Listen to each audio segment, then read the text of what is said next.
I don't know how these changes happened. I look in the mirror and I see. And I cannot let my secret get out. Sometimes I turn into a dog.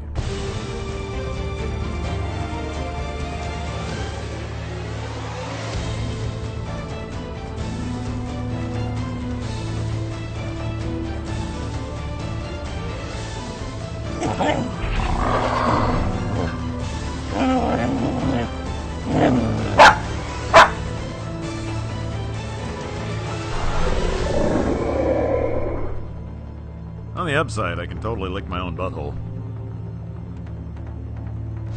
Number 10. The Simpsons movie! Sure, to most of us old guys, The Simpsons movie is pretty much on par with the current Simpsons TV show. It's just a shadow of its glory days in the mid to late 90s. But just seeing America's favorite animated family on the big screen was enough to get us happier than Jeff Albertson on Wednesdays. And the first person to explain that reference in the comments will get a giant shout out on our live show next week, Tuesday at 4 p.m. Pacific time. Number 9. South Park, bigger, longer, and uncut. It was inevitable that the mega popular South Park found its way to movie theaters everywhere, and it did so at the zenith of its popularity. The turnaround for the South Park show still amazes me. What is it, 6 days to produce an episode? And I wonder how long it takes to spend all that South Park money those fools rake in. Number 8. Wayne's World! Granted, I would actually much have preferred a Sprockets movie, but as far as SNL to screen flicks go, this is tops. With the exception of the OG Blues Brothers movie, that's not saying much. Yeah, now is the time on 10 for the win, Fevy Dunce. Number 7. The Naked Gun!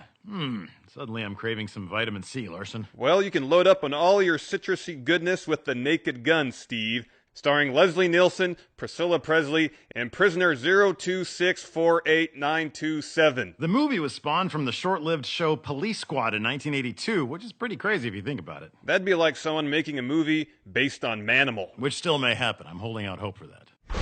Number 6. Serenity! Before Joss Whedon was knee-deep in that Marvel money, he was cranking out solid cult classic TV hits like Buffy the Vampire Slayer and the beloved space drama Firefly. Against all odds, Serenity found funding and a new life in movie form, much to the delight of like 50 nerds across the world. You know how nerdy Firefly was? Even I didn't watch it, and I watch everything nerdy. You're the Ron Jaworski of nerd film. Jaws here. Number 5. The Fugitive! An adaptation of the 1960s TV drama of the same name, this film starred Clay Shaw, who was pursuing Han Solo, who was pursuing the One-Armed Man. The movie was a huge financial and critical success and spawned a Clay Bertrand starring sequel and a TV reboot. Okay, would you stop calling Tommy Lee Jones Clay Bertrand, please? Not everyone has seen JFK. Obviously, his name should be Countryless Old Man. Number 4. Jackass number 2! By the time Jackass number 2 came along, that familiar guitar riff that kicked off the TV show and first movie gave us all a Pavlovian response in our funny bone. We knew we were about to witness brilliance. The second flick was arguably the best of the group. It featured the crew at their peak before they came off as just a bit too old to be doing stunts and drinking. Yeah. Horse. Yes. Yeah. Yeah. Number 3.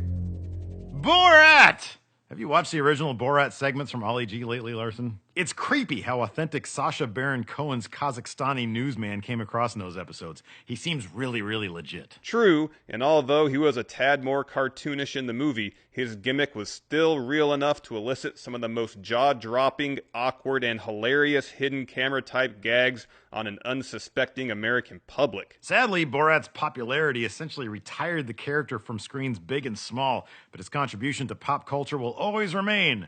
For example, take a look at this picture of me in this green bikini thong type thing. Number 2. 21 Jump Street! Whenever I say that, I want to say 21 Jump Street. Anyways, this reboot is the Star Trek of TV show comedy movie reboots. Perfectly cast, perfectly self-aware, and best of all, absolutely fucking hilarious. Hopefully 22 Jump Street won't be the Into Darkness of TV show/movie reboots. That makes Benedict Cumberbatch sad. His con is not superior. Number 1! Star Trek II, The Wrath of Khan.